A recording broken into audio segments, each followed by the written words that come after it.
जो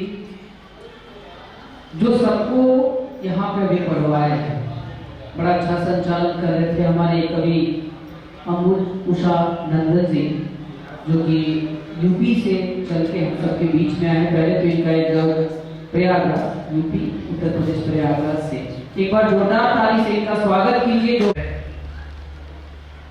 इसके लिए आप सबको अतिरिक्त प्रणाम करता हूँ। जो अकेले आए हैं उनको एकल प्रणाम करता हूँ। वाह वाह जी, उनको द्वितीय प्रणाम करता हूँ। दुकेले प्रणाम दुकेले का प्रबंध तो अब आप ही करेंगे, इसलिए बिहार में आता जाता रहता हूँ फिलहाल। सबसे पहले मैं 4 पंक्तियाँ पढ़ता हूँ, सुनिएगा। जिस शहर में हम रहते हैं, जिस शहर के हैं हम, और जिस शहर से हमें मोहब्बत है, हमारी पहली मोहब्बत, मैं निवेदन करता हूँ, सुने कि भले सुख दुख मिले पर हम सभी आबाद रहते हैं। भले सुख दुख मिले पर हम सभी आबाद रहते हैं। जिसे हैं चाहते उसके हमेशा साथ रहते हैं। कभी मौका मिले तो तुम हमारे पास आ जाना। आमंत्रण देखिए, कलेजा देखिए कि कभी मौका मिले तो तुम हमारे पास आ जाना। कहीं भी और न रहकर इलाहाबाद रहते और न रहकर इलाहाबाद रहते हैं। और 4 पंक्तियां और देखें। इलाहाबाद, इलाहाबाद क्यों इलाहाबाद कहा जाता है, सुने, निवेदन करता हूँ कि दमनकारी सियासत के लिए आवाज जिंदा है। दमनकारी सियासत के लिए आवाज जिंदा है।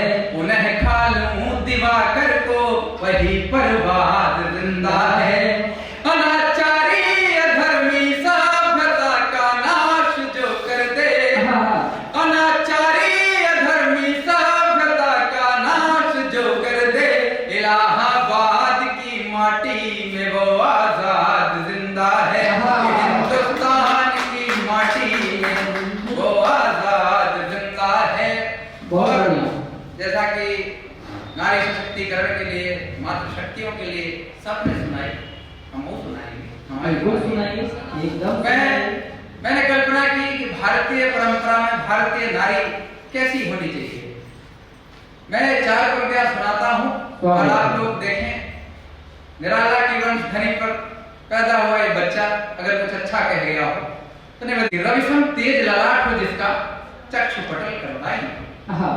रविशम तेज ललाट हो जिसका चक्षु पटल करवाई हो। छलके लाली उन अधरों पर रंगों की अंगड़ाई हो। शौर्य पराक्रम धीर वीर गंभीर सदा सुकुमारी हो। प्रेम भावना साथ लिए संसागर सी अहनारी हो। मैं श्री रामचरितमानस पे, श्री राम पर सब बातें कर रहे हैं। मेरी सबसे जो पसंदीदा पुस्तक है प्रेम की, वो गुनाहों का देवता है, डॉक्टर धर्मवीर भारती जी ने लिखी। उसमें कथानक सुंदर, कथानक चंदर और सुधा थे, लेकिन उसमें विनीति का एक कैरेक्टर वो मुझे बड़ा पसंद आया। विनीति का चरित्र, क्योंकि वो प्रेम में ना होकर भी 2 लोगों के प्रेम के मर्म को समझ रही थी। इससे बड़ी बात क्या हो सकती है। तो उसी तरह मुझे श्री मानस में श्री भरत जी का कैरेक्टर, चरित्र, श्री भरत जी मुझे बड़े प्रिय लगते हैं। और भरत जी कोई अलग नहीं है। भरत जी, तुलसीदास जी लिखते हैं कि अनसन लीन मनुज अवतार। भरत जी सत्व गुणी श्री विष्णु के अवतार हैं। शत्रुघ्न जी रजोगुण के हैं, श्री ब्रह्मा जी के अवतार हैं। मैं निवेदन करता हूँ एक छंद से जी, स्वागत, कि मेरे भरत का त्याग देखिए मानस में, कि त्याग की परंपरा में त्याग तक उधारे हुए। चारों भाई आज कुछ त्यागने को अड़े हैं। सबका अपना अपना त्याग था कि त्याग की परंपरा में त्याग तक उधारे हुए। चारों भाई आज कुछ त्यागने को अड़े हैं। मर्यादा शेष रहे, कुल भी विशेष रहे। सीता संग प्रभु गृह त्यागने को खड़े हैं। कि मर्यादा शेष रहे, कुल भी विशेष रहे। सीता संग प्रभु गृह त्यागने को खड़े हैं। कि लखन जी सेवकाई शत्रुघ्न वीरताई, ये प्रभु राम जी के चरण में पड़े हैं। लखन जी से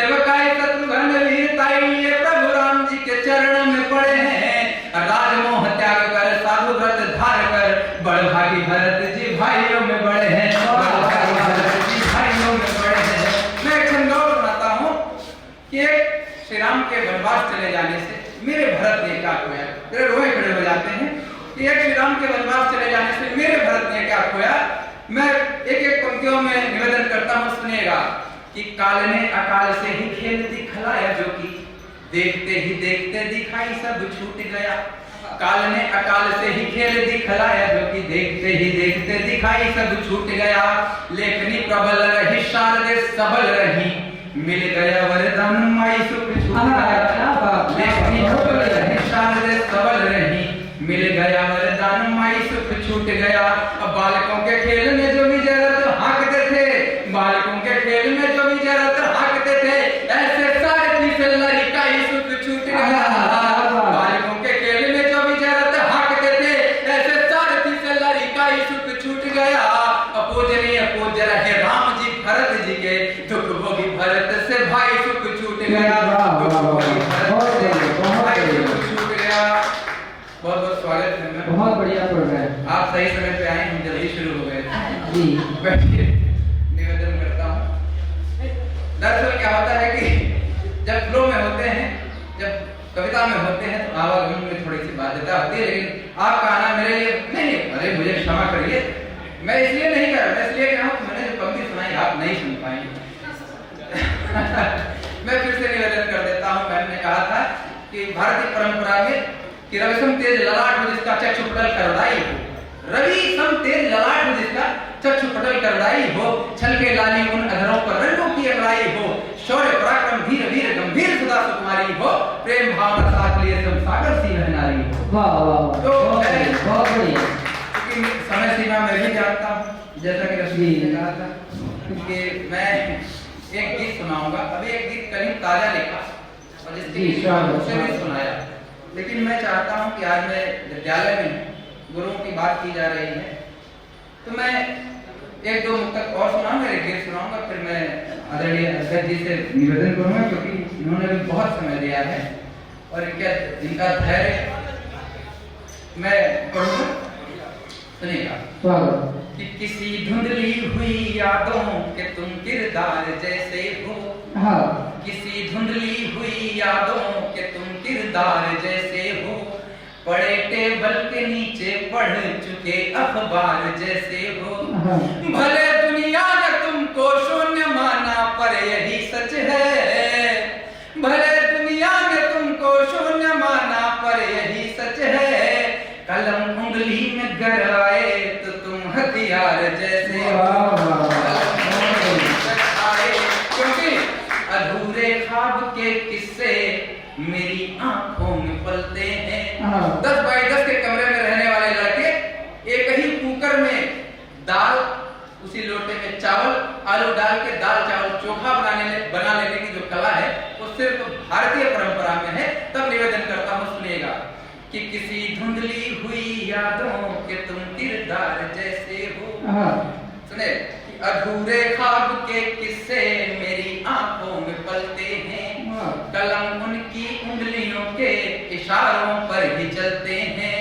किसी मंजिल को पाने की ललक जिसमें लगी हो, किसी मंजिल को पाने की ललक जिसमें लगी हो, हजारों बार गिरते हैं वो गिरकर फिर संभलते हैं।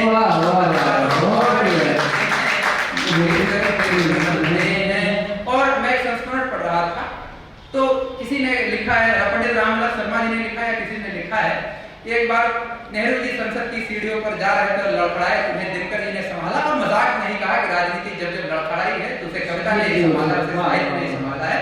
तब 4 पंक्ति कहने की कोशिश करता हूँ। कभी कभी लोकतंत्र में लोग अशालीन हो जाते हैं, उन अशालीन लोगों को मैं 4 पंक्तियों से बता देना चाहता हूँ कि कलम की ताकत क्या होती है। सुनिएगा कि तेरे खामोश होठों को मेरे शब्दों ने पाला है। पायंती का सबसे छोटा दिनकर की भूमि पर पड़ रहा है, आशीर्वाद मिले कि तेरे खामोश होठों को मेरे शब्दों ने पाला है, जिसे भाषा समझते हो वो राणा का ही भाला है, जिसे भाषा समझते हो वो राणा का ही भाला। अभी कश्मीर मामले पे वाहिद की पंक्तियां जो है बहुत चर्चित हुई थी कि दंग कहां तक पाला जाए, युद्ध कहां तक टाला जाए, तू भी है राणा का वंशज, फिर कहां तक पाला जाए। तब कहने की कोशिश करता हूं